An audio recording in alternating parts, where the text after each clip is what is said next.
Oke, dua kabar yang cukup manjos. Yang pertama, kini lagi-lagi ada kabar wacana penggunaan alutsista strategis, rudal balistik jarak menengah dan jauh baru nih bos, oleh pasukan Armet TNI. Dah lo.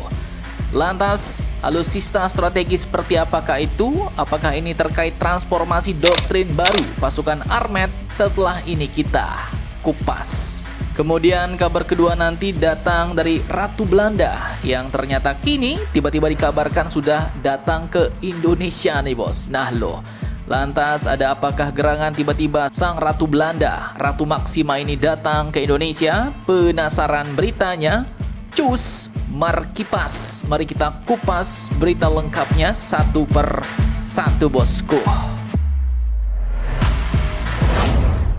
Oke, yang pertama jadi admin kutip dari akun Lembaga Pengamat Pertahanan Indonesia, yaitu Lembaga KRIS bos.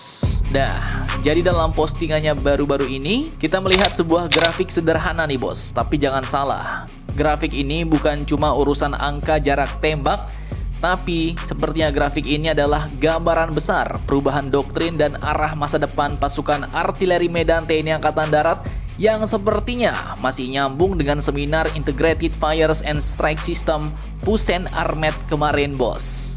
Nah, lanjut jadi seperti video admin kemarin. Kini kita ketahui bahwa konsep lama yang hanya berfokus pada fire support kini mulai berkembang menjadi konsep Integrated Fires and Strike System bos, yaitu kemampuan terpadu antara meriam kaliber besar, roket hingga rudal balistik taktis untuk menghadapi spektrum peperangan modern dan untuk melakukan serangan presisi. Dapat kita lihat pada diagram tersebut, sistem persenjataan TNI pun dikategorikan berdasarkan jangkauan serangan nih, dengan jarak maksimum yang semakin jauh nih bos. Mulai dari yang pertama, tactical rank, ini 0 sampai 50 km dengan tujuan untuk dukungan tempur langsung menggunakan meriam 76 mm, 105 mm hingga Kaisar 155 mm. Kemudian lanjut, rank kedua adalah operational rank, 50 sampai 200 km bos, di mana sistem senjata seperti MLRS Astros 2 mulai memainkan peran interdiksi terhadap konsentrasi pasukan dan logistik musuh. Dan yang ketiga adalah strategic rank, yaitu pada 200 sampai 500 km ke atas. Nah, inilah sepertinya tonggak doktrin baru yang akan menjadi masa depan pasukan Armet TNI bos, yaitu kemampuan memukul target penting jauh sebelum kontak tempur terjadi.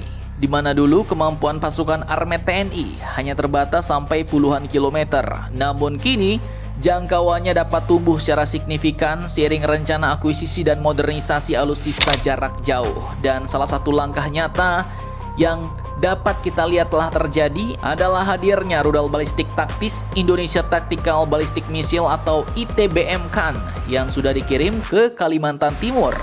Sistem ini pun memiliki jangkauan tembak sekitar 280 km dan menjadi salah satu simbol era baru pasukan Armet. Nah, yang cukup greget dapat kita lihat juga nih pada grafik tersebut yang bergaris diagram kuning, yaitu sistem nomor 1 dan 3 ada rudal ITBM Typhoon dengan jangkauan 500 km dan Astros TCM 300 km. Dah lo. Pertanyaannya, apakah Indonesia di masa depan akan menggunakan alutsista ini dan seperti apakah kecanggihannya? Oke, jadi jika mengacu pada postingan Lembaga KRIS, maka jelas bos disebutkan nomor 1 dan 3 itu disebut masih wacana. Artinya ya mungkin sudah dibahas atau telah dikaji di dalam internal TNI. Namun ini belum pasti bos. Bisa saja dilanjutkan, bisa juga ditunda, diganti tipe lain atau bahkan dibatalkan. Dan semua itu jelas tergantung pada anggaran, prioritas dan keputusan pemerintah. Namun nih, jika suatu hari Indonesia benar-benar mengakuisisi sistem nomor 1 dan nomor 3, maka itu artinya Indonesia akan memiliki kemampuan serangan strategis berbasis darat yang semakin gacor bos. Nah, yang pertama ada Astros TCM. Sistem senjata ini mampu meluncurkan rudal berpemandu dengan jangkauan hingga 300 km bos, berpresisi tinggi dan kompatibel dengan sistem Astros 2 yang sudah dimiliki oleh pasukan TNI, sehingga hal ini pun dapat menjadikan Indonesia punya kemampuan memukul pangkalan udara, pelabuhan logistik, hingga unit armada musuh dari jarak jauh. Kemudian yang lebih gacor lagi nih, ada ITBM Typhoon. Nah, ini adalah rudal balistik dengan jangkauan 500 km bos, dan masuk dalam kelas rudal balistik strategis. Kemampuan ini pun memberi efek deterrence kuat kepada Indonesia, di mana rudal ini dirancang untuk menyerang target strategis jauh di belakang garis musuh, menembus sistem pertahanan udara modern, menghancurkan target bernilai tinggi dengan sekali hantam alias high impact strike. Nah, tapi jangan salah bos, ini maksudnya bukan MRSI Typhoon sistem milik US Army ya, tapi yang dimaksudnya adalah rudal Typhoon buatan Roketsan Turki. Dan biasanya rudal dengan jangkauannya ini ya tak boleh diekspor alias terhalang MTCR bos. Sehingga untuk mendapatkannya yang paling logis adalah kita melakukan joint development bersama dengan Roketsan Turki. Mantap, mantap jos.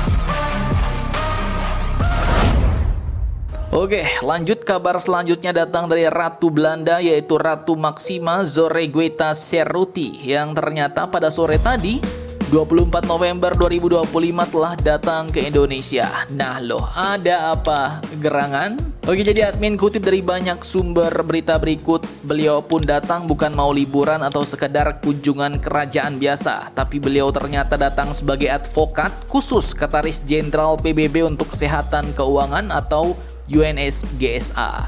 Nah, kalau admin tangkap, advokat di sini bukan berarti pengacara ya bos, bukan juga berarti buah, tapi lebih tepatnya di sini beliau menjadi semacam duta global dengan fokus pada misi dan kebijakan tertentu. Dan kali ini terkait keuangan. Nah, lanjut beliau pun akan berada 3 hari di Indonesia, dan selama di Indonesia ia pun punya agenda padat bos, yang mau memeriksa dan mendorong akses layanan keuangan yang aman, inklusif, dan bermanfaat bagi masyarakat, mulai dari pekerja pabrik, pelaku UMKM, hingga sektor fintech di Indonesia. Agendanya dimulai pada Selasa di Surakarta. Di sana ia akan mengunjungi pabrik garmen peserta program RISE untuk melihat bagaimana sistem pembayaran digital dapat meningkatkan kesejahteraan pekerja.